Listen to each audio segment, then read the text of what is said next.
Part 4. Keputusan berat Riley. Setelah mendapatkan anggukan kepala dari Catelyn, barulah Liam bisa tersenyum kecil di sudut bibirnya. Senyum yang justru semakin membuatnya terlihat mengerikan. Liam juga melepaskan Catelyn dengan kasar, sampai kepala gadis itu kembali membentur lantai. Sungguh, kini Riley sudah tidak berdaya. Bagus. Ingatlah selalu untuk tidak membuatku marah, ucap Liam. Dia berdiri. Mansion ini adalah markas Black Venom. Itu artinya akan jadi markasmu juga, kata Liam. Dia kembali memasang sabuknya dan bicara seolah tidak terjadi apa-apa. Kamar ini adalah kamarmu. Di dalam lemari itu juga ada pakaian yang bisa kamu pakai. Franz akan mengantarkan obat dan juga makanan. Jadi cepatlah bangun. Jangan lemah seperti itu, ucap Liam lagi. Riley menggigit bibir bawahnya. Jangankan berdiri, membuka matanya pun dia sudah tidak sanggup. Riley hanya mampu mendengar sayup-sayup langkah kaki Liam menjauhi dirinya dan keluar dari dalam kamar ini. Di luar sana Liam langsung bertemu dengan sang tangan kanan yang menunggu dengan setia. Urus dia, titah Liam dan Franz mengangguk patuh. Di dalam kamar, sepi mulai merayap di hati Riley. Yang mampu dia dengar hanya isak tangisnya sendiri. Ya Allah, kenapa semuanya jadi seperti ini? Desis gadis itu. Saat Riley membuka mata, yang pertama kali dilihatnya adalah syal berwarna merah yang tergeletak di sebelah sana. Sama-sama terjatuh di lantai. Melihat syal merah itu akhirnya Riley mengingat sesuatu tentang keberadaannya saat di klub malam Venera Night. Seorang wanita menghampiri dia dan mengalungkan syal tersebut. Mendapatkan ingatannya kembali. Akhirnya Riley sadar bahwa dia telah jadi tumbal. Riley sangat yakin bahwa wanita itulah yang bernama Catelyn. Sementara syal berwarna merah itu adalah tanda pengenalnya. Mana ada orang di dalam klub malam yang menggunakan syal? Tidak ada. Semua orang menggunakan baju yang terbuka. Tidak ada satupun yang butuh syal di tempat seperti itu. Astagfirullahalazim, batin Riley. Apa yang sudah terjadi tak mungkin bisa lagi dia perbaiki. Seberapa banyak dia berteriak menyebut nama Riley, tidak akan ada yang percaya. Syal merah itu membuatnya jadi Catelyn. Bodoh. Kamu benar-benar bodoh, Ril. Batin Riley pula. Maafkan aku, Ma. Papa. Mas Reza. Mas Rian. Air mata Riley makin jatuh semena-mena. Tapi kali ini dia coba untuk bangkit. Ah! Rintih Riley. Merasakan kesakitan di punggungnya. Cambukan itu membuat dia terluka. Riley menguatkan diri agar tidak kalah dengan rasa sakit itu. Dia berdiri dan menghapus semua air mata. Berontak hanya akan membuatnya semakin kesulitan untuk keluar dari tempat ini. Jadi sudah Riley putuskan untuk benar-benar jadi Catelyn. Mencari tahu apa yang sebenarnya harus dia hadapi di tempat ini. Dan setelahnya mencari jalan keluar. Mereka mafia. Aku bagian dari mereka. Itu artinya aku tidak akan disakitikan. Aku hanya perlu patuh. Begitu kan? Tanya Riley dengan sesenggukan. Bertanya pada dirinya sendiri. Berulang kali mencoba untuk jadi wanita yang kuat nyatanya begitu sulit untuk dilakukan. Hatinya begitu lembut. Air mata itu mudah sekali mengalirnya. Meski berujung Riley menghapus air mata itu lagi. Dengan terlatih, Riley mendekati lemari pakaian di kamar itu. Hanya untuk memeriksa apakah ucapan Liam benar atau tidak.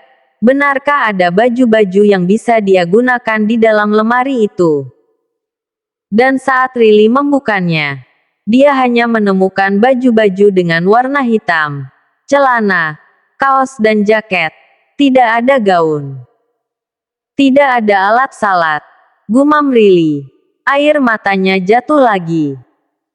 Jangan menangis, Ril. Jangan menangis lagi. Air matamu tidak akan berguna. Justru akan membuat suaramu habis. Gumam Riley. Terus saja bicara pada dirinya sendiri agar tetap kuat. Cepat sekali pergerakan kedua tangannya untuk menghapus air mata itu.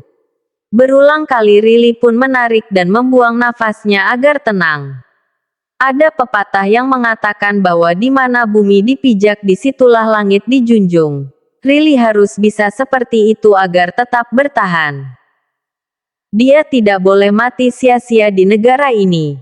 Dia belum mendapatkan maaf dari sang ibu karena telah membangkang.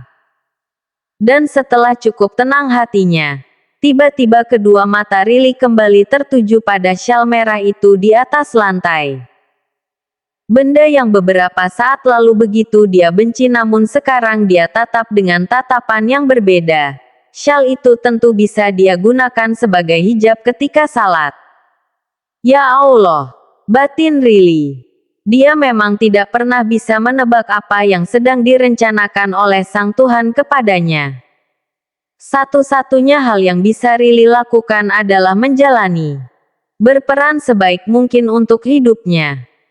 Jadi meski masih ada kebencian di dalam hatinya pada syal merah itu, namun Riley tetap berjalan mendekati. Meski merintih kesakitan namun dia mengambil syal merah itu, lalu menyimpannya di dalam lemari. Saat lemari itu tertutup, bertepatan pula dengan pintu kamar ini yang terbuka. Dilihat oleh Riley, pria pertama yang dia temui datang ke sini. Membawa sebuah nampan berisi makanan dan obat oles. Franz meletakkan nampan itu di atas meja. Aku Franz. Makanlah ini. Lalu obati lukamu itu dan ganti bajulah. Setelahnya aku akan memperkenalkanmu pada yang lain. Ucap Franz. Wajahnya nampak datar ketika mengucapkan kalimat itu. Sementara Riley hanya diam, menatap dengan sorot matanya yang dingin. Hingga akhirnya Franz kembali bicara. Butuh bantuan untuk mengobati luka cambukmu? Tanya Franz. Pikirnya tak akan masalah wanita itu menunjukkan tubuhnya. Toh selama ini dia sudah tidak punya harga diri. Jaga bicaramu. Aku bisa melakukan sendiri. Tegas Riley. Dan mendengar bantahan itu, Franz terkekeh. Sikap sok suci seperti itu tak pantas dimiliki oleh seorang pelacur. Ya. Sepertinya kamu lupa jika selama ini kamu adalah seorang pelacur. Balas Franz. Kini dia bahkan bukan hanya terkekeh, tapi tertawa cukup kuat. Sementara Riley makin terdiam. Julukan hina itu terasa begitu menyakitkan untuk dia dengar.